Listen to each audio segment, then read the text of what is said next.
many of you guys feel you're being bullied as adults in some communication skills environment? The easiest hack applicable is उस situation में calm रहना है anyhow. So the moment you realize someone is bullying you, just you have to be very still. If someone is debating with you and they're going crazy with them, stay still. And first and foremost ना disarming पर focus करो. So disarming is like arming मतलब arms like guns. कोई gun के साथ खड़ा है, उनके gun को उठा के बस नीचे रखो. The first step to disarming someone is जो उन्होंने कहा ना उसको summarize करो. को बोलो I think is this what you're trying to say? See, I think you're feeling that things have not gone your way because of this. Okay? And then you say I'm really sorry. Take a back foot. Take a step back. उनको लगता है कि अच्छा ये इंसान साफ दिल का है. Then they automatically become a little softer to you and they go in a listening zone. Then you put your point across. Say that, but I think like this. Chances are most people फिर से आपको attack करेंगे. You just do another round of the same thing. ठीक है? So for example, didn't debate with me, but she just came in with an energy where she didn't want to do the podcast. यहाँ मैंने एक अलग cheat code use किया, which is that you try understanding the psychology of the person you're speaking to, and you try finding a button there. You can practice this with your friends, okay? Ideally, it's better practice with like a stranger. Random बातें जब कर रहे हो parties में, group settings में, try noticing where people's eyes light up. तो किसी की आंखें चमकने लगी ना कोई point पे, that's a point they want to talk about. It's a general human trick. ठीक है? But you have to be observant in this case. If you've been observant initially in the conversation, कोई start से आपको bully नहीं करेगा, कोई start से आपके साथ argue नहीं करेगा. ठीक है? But you basically psychologically analyze whoever you're speaking to. For example, with me, जब लोग approach करते हैं ना, मैं automatically थोड़ा सा defensive हूँ. Okay, it's just what fame does to you in the long term. But I get fully disarmed if someone talks to me in detail about football, क्योंकि वो मेरा interest point है. Okay, anyone, it could be like the worst person, but अगर football के बारे में बात करें, I'll at least entertain them. And then after that, I'm ready to have the second conversation. Try finding common points of interest and try finding where people's eyes light up. I have one question. ऐसे कौन से celebrities हैं जिनको आप admire करते हो as a good communicators? Baman Irani, like phenomenal. He's got a skill that even I don't have, which is just right kind of humor based on the situation. ये मेरे को थोड़ा time लगता है इसमें. Okay, I'm able to do it with female guests very easily. But not with guys. Baman Irani can read you like that and place a joke. So he's number one. I'd also probably say like जो भी बहुत like legendary actors हैं ना, शाहरुख, सलमान, अक्षय कुमार, उनके interviews देखते जाओ और उन्हें साइकोलॉजिकली एनालाइज करते रहो. उन सारों में like actually अच्छे कम्युनिकेशन स्किल्स है.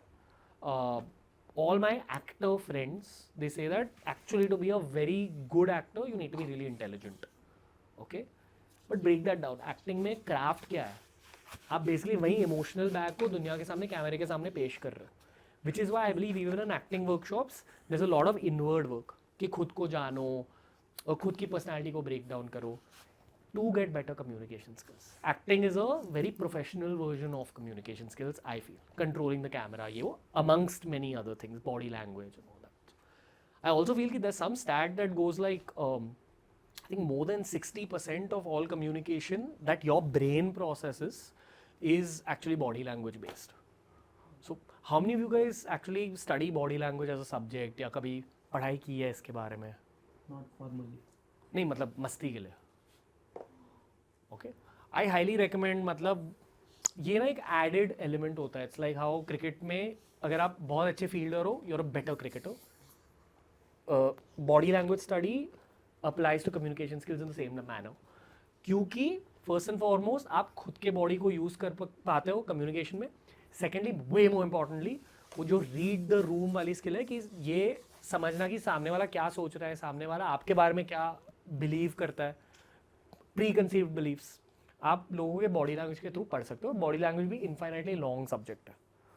But you need to both apply the theory and apply the practicals. Great place to apply practicals is on the weekend. हो सके ना, I especially feel in your mid-20s, you should make it a point to go meet strangers. Everyone's kind of in that same zone of developing. all these extra skills in this AI era more than ever. Really go out and apply all these skills. क्योंकि ये जो भी हम कह रहे हैं ना communication skills के बारे में, तुम सबको इम्प्रूव करने अपने कम्युनिकेशन स्किल्स, वो सिर्फ तब इम्प्रूव होंगे जब आप एक्चुअली अप्लाई करोगे बॉडी लैंग्वेज थियोरी को, प्रैक्टिसिंग सेल्स वगैरह, go for group events and all that.